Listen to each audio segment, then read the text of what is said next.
మీ అందరికీ ఓ ముచ్చట చెప్పడానికి మీ ముందరికి వచ్చిన. నేను మొన్న ఓ ఫంక్షన్కి అడిగి పోయినా. ఫంక్షన్లో నేను పోయేసరికి మటన్ కూర వండుతాండు. నాకు చూసే వరకు పానం ఆగలేదు. ఎట్లనే చేసి మటన్ కూర మీకు చూపించాలని ఇట్లా వీడియో పెట్టిన చూడుర్రి. పాపం పోయేవరకే మటన్ పొయ్యి మీద ఎక్కిచ్చిర్రు. ఇక ఉల్లిగడ్డ పచ్చిమిర్చి అన్నీ గోలిన తర్వాత ఇట్లా గోలిన తర్వాత అందులో అల్లం వేసుకున్నాడు. అల్లం మంచిగా ఫ్రై అయినాక పసుపు వేసుకున్నాడు. ఆ పసుపు కూరకు తగ్గట్టు పసుపు వేసిండు. కానీ వాసన అయితే మస్తు వచ్చిందిలా. అవి మంచిగా ఫ్రై కావాలి. ఫ్రై అయిన తర్వాత చూస్తారు కదా ఎట్లా గోలిస్తాండ్రు అనేది.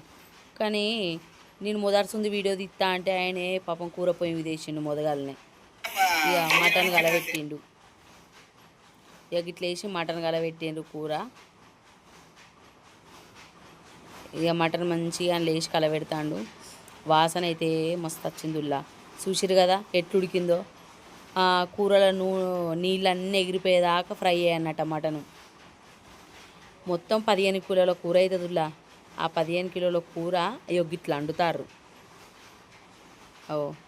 మసాలాలు గరం మసాలా, లవంగాలు, చెక్క, సాజీరా అవన్నీ అట్లా కలిపిండు.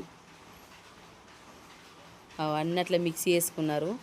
అందులో ఇంకా కొంచెం మన పువ్వు పొడి వేసిండు. అది కూడా కలిపిండు. ఇక కూరకు సరిపోయేంత కారం ఎత్తాండు గిన్నెల. కారం, ఇంత ఉప్పు,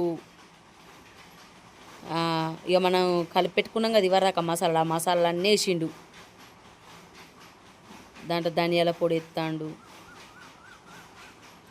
ఇంత కొబ్బరి పొడి వేసిండు. ఇదంతా తీసుకుపోయిండు. మంచిగా మటన్ ఉడుకుతుంది కదా, ఈ మటన్లో వేసిండు.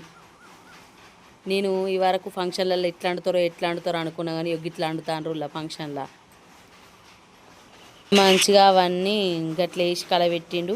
ఇక మొత్తం కారం తక్కువ ఉందని వేసిండు. మళ్ళా ఇక ఇంత వేసారు పోసిండు. ఇక మటన్ ముక్క మంచిగా ఉడకాలని మంట ఎక్కువ తక్కువ పెట్టిరు పొయ్యి కింద. ఇక చూస్తారు కదా పాపం పెద్ద మనిషి ఒకటే కలుపుతాడు. ఇక కూరకు తగ్గేసారు పోసిండు. ఇక మంచిగా దగ్గర పడేదాకా ఉడకబెట్టిండు. ఇంత కొత్తిమీర వేసిండు అందులో. నేను చూసినా కానీ ఇదే ఫస్ట్ టైం ఇట్లా చూసుడు. పెద్ద పెద్ద అండాలలో అల్లుడు బాగా కష్టపడ్డాడు. కానీ కూర మంచిగా ఉందిలా. పాపం రుచి చూస్తాండాగో. రుచి చూసినాక కూర సూపర్ ఉంది అన్నాడు. మొత్తం కారం పడుతుందని కారం ఎత్తాడు. కూర సూపర్ ఉందట.